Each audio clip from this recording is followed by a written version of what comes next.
The Susan Brender Show is a radio show online broadcasted on YouTube across the United States and globally. The show features guests who speak about health, spirituality, entertainment, and a host of subjects to enlighten people across the nation. Listen to the show that empowers women and men alike and highlights those who have made a difference. I'm Susan Brender, and this is the Susan Brender Show. Today, I'm interviewing Erik Mintz, who is an amazing man. And I've had him on the show before because what he's doing right now is absolutely the greatest thing in the world, and it's called TEDx. And I want to say welcome to Erik Mintz for being on the Susan Brender Show. It is a pleasure, and I look forward to interviewing you.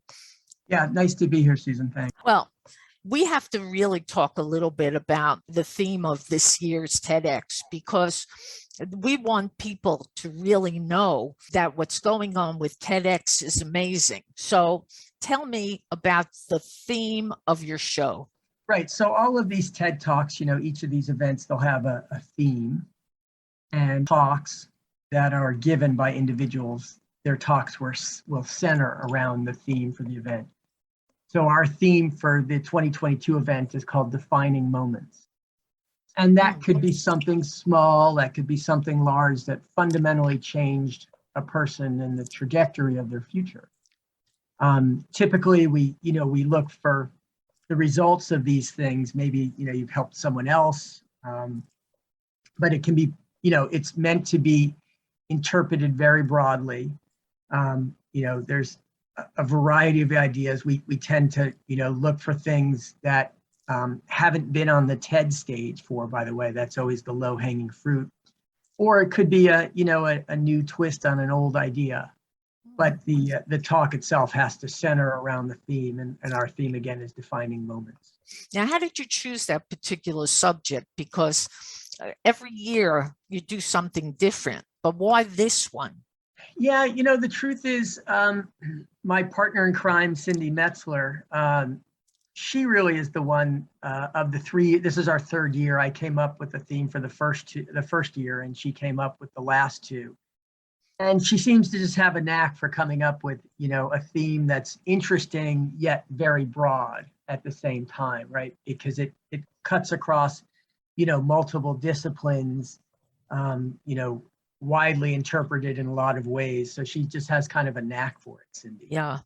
Erik, I'm interested in knowing who attends your TEDx, because you're in Boca Raton, Florida, and I'm sure that there are a lot of smart people, because when you go to something like TEDx, you really should be smart, because the speakers that you have are really smart and very interesting. Yeah, so that's an insightful question. We do know the demographics of our audience. It tends to be highly educated, graduate degree and higher, which is kind of shocking. And it, in terms of generation or age, dominated by, Gen X, I'm Gen X, and Gen Y, the millennials. And then on either side of that, you've got the baby boomers, and then you have the Gen Z, the people in the high schools and the colleges. So I'd say, about 80% of it tends to fall in the, the Gen X, Gen Y demographic. Now, you're in Boca Raton, Florida, and last year was a chaotic year. And I'm sure you wanted to do something, but unfortunately you couldn't. So how did that set you back? Did that make life difficult for you? Tell me what happened. So clearly it canceled 2020 event. And then Cindy had come up with an interesting idea, a new idea that we went to TED with and said, hey, we want to try something, because, you could do it virtually. And they gave us approval, and we couldn't pull it off. And then, I just decided, let's just put all of our eggs in one basket for 2022. And so what's made it hard this year is that, I had to put the band back together. And it took us, an unusually long time to get to the majority of the speakers. I think because of COVID, and the team was sort of split, and So yeah, we, kind of had a late start this year, but I think we're overall in pretty good shape with, less than 3 weeks to go. It's hard to believe it's 2 weeks from, it's actually 2 weeks from this Saturday. So just under 3 weeks. So yeah, I think that the biggest hurdle was putting the team back together and sort of getting into those motions that we're used to going through. And I think we're almost there again. Now, what are your expectations, Erik? Do you think this is going to be one of the best shows, or do you know? I mean, do you feel anything about this? Yeah, I think we generally believe that this is going to be our best and biggest event. We've never sold so many tickets so early, so that's number one. And really, the marketing isn't going to really kick in until probably this weekend. And also the diversity of the speakers. I mean, choosing speakers, and I never really hide from this. We really strive to maintain, a certain balance of diversity. And we didn't achieve that because, we have 8 women and four men, 4 dudes. Yeah. So it was, but I tend to think, it's a little safer if it's more women dominated, but it's the topics, what really at the end of the day, what really counts is what are the best ideas, right? The best ideas should really make it to the stage, regardless of, all the diversity stuff. But, we keep an eye, it is sort of top of mind. But you just mentioned one of the best speakers. Who would that be? I mean, I don't want to overlook the others, certainly not, but there must be somebody really special who is going to be part of this TEDx conference. Yeah, there's 12, and then there's one individual that's always the entertainment, and she's a musician, super bright, and is going to have a good career ahead of her. I think the 12 speakers, it's hard to pull out, one all-star, because they're also experienced and have such depth in what they do. I mean, we started with the one that I've been hanging on to for 3 years is Dr. Leslie Dewan. She's got 3 degrees from MIT, her PhD is in nuclear engineering, and she's really, changing the world through, her eyes and nuclear engineering. She's doing a lot in that area. I mean, she's fascinating. There's a lot of people that are very, very well credentialed, and there's just a lot of diversity across the whole group. I named Leslie just because she's been hanging with me here to do this event. I wanted her so badly to be part of the event. She was very generous to, stick it out with us. Now, are these people from Florida, or are these people from other areas? It's mixed. There's clearly a handful that come from down here. There's 2 anthropologists. One's an environmental anthropologist, Dr. Kenny Broad, and Dr. Maria Mayer. And, one teaches at FIU, one teaches at UM. There's a woman that owns, a fascinating business in Miami, Christy Basu. So there's a handful of them that are local, that are down here. It's a little more dominated by remote. We didn't intentionally, just sort of happened to work out that way. But the local speakers have a lot of reach down here, and are fascinating. I'm going to ask you something, Erik, that probably you wouldn't really know about, but I thought it would be really interesting, and I'm just curious what you think about this.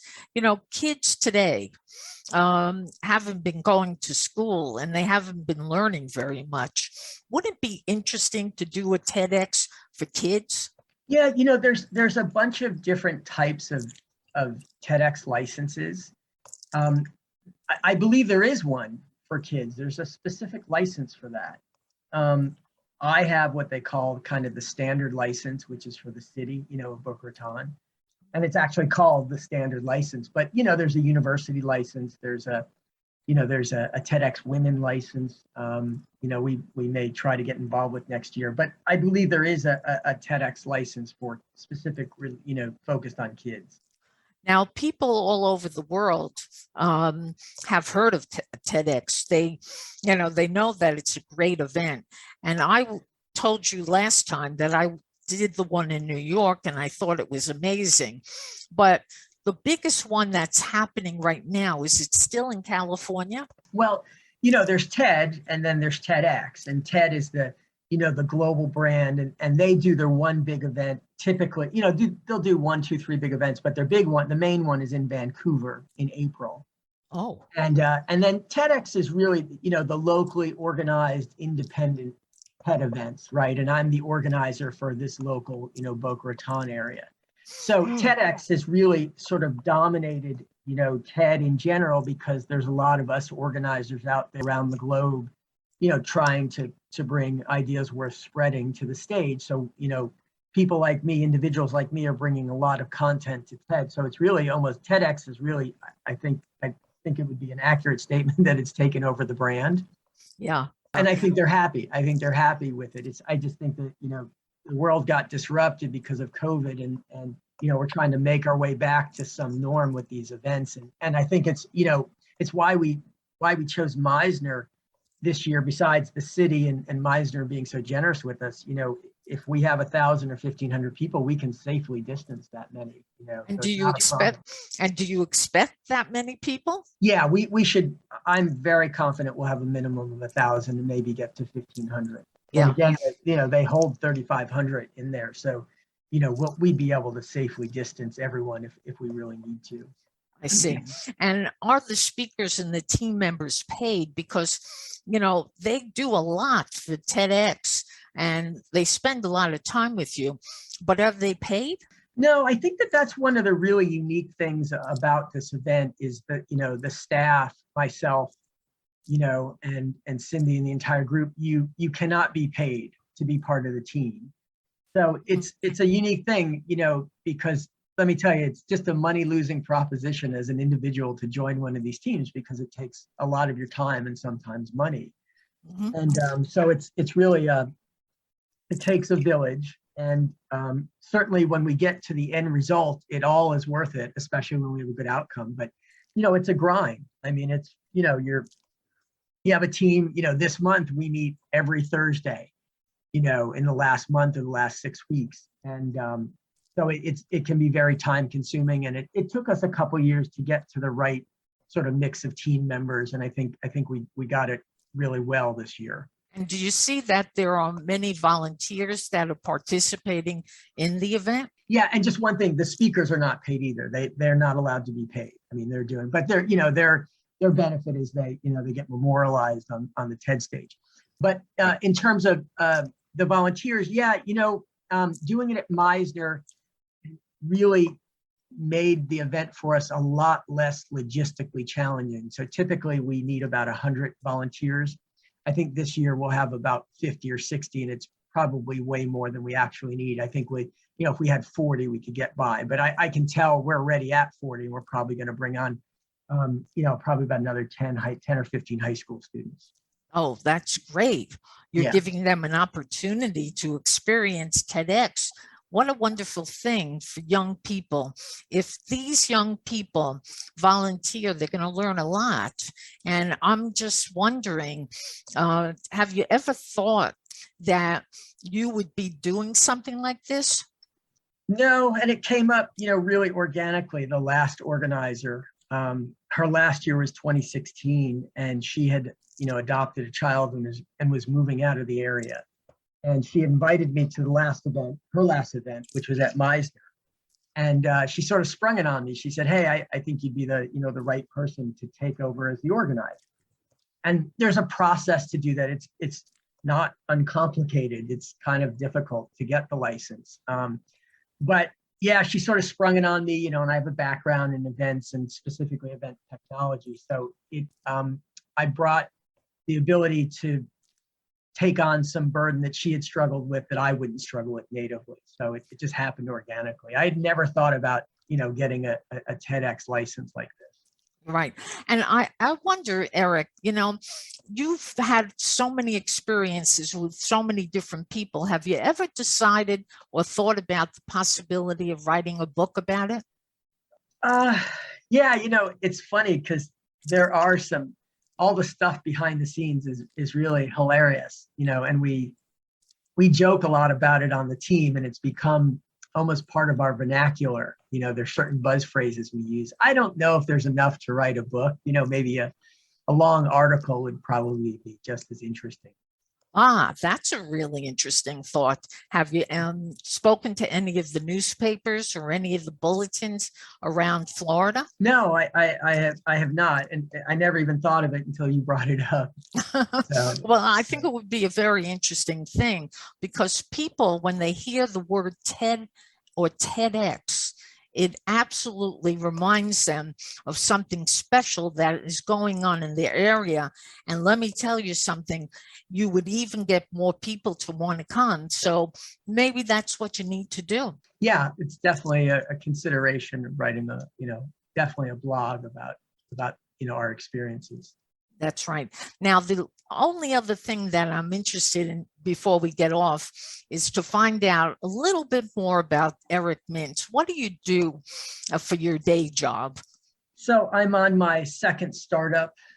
My last one was acquired by a public company, which was Constant Contact. I was their first acquisition, and I was at Constant Contact for almost 8 years. They got acquired in 2016, and I kind of developed the bug again to do a startup. And so I've been doing, my company, which is a sales technology called DealCoachPro is the name of the company, dedicated to doing that for really the last 5 years. And it's, there's a lot of suffering that goes on when you do a startup. There's no other way to describe it, but that's been my life. As an entrepreneur, do you feel that is the way to go, or do you feel that you want to be an entrepreneur forever? Because what a way to go. I mean, today people work out of their houses. Are you able to do that, or are you going to a particular spot where you do your business?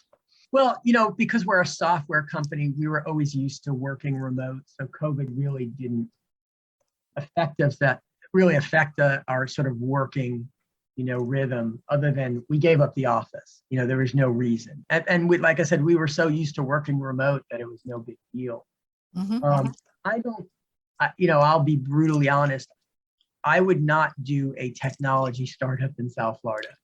Oh. I think it really has its challenges in South Florida, particularly around venture capital and seed funding. It's a real gap. Yeah. But so I wouldn't want to, certainly tell someone not to pursue their dream, but I would think very strongly about, depending on what it is, I would think through it very carefully about doing a startup. Well, my guest today has been Erik Mintz. He's the head of TEDx here in Boca Raton, Florida. If people want to get in touch with you, if they want to volunteer, what should they do? Yeah, so anyone can reach us if they go to TEDxBocaRaton.com. And if they go under About, there's a Contact Us, and they can fill out the form, and that always gets to someone on the team. If they're interested in volunteering, there's a volunteers link on the homepage, and they can fill out that form. Well, it's Erik Mintz has been on the show before, and he again told us all about what's going on in Boca Raton, Florida with regard to TEDx. And I want to thank you so much, because needless to say, we need more things like this. We need the arts. We need the TEDx's, because we need people to learn. And this is the opportunity for them to learn. So thank you very much, Erik, for starting the TEDx conference. And we'll see you, at least I'll see you soon. So thank you very much. Yeah, thank you. See you soon.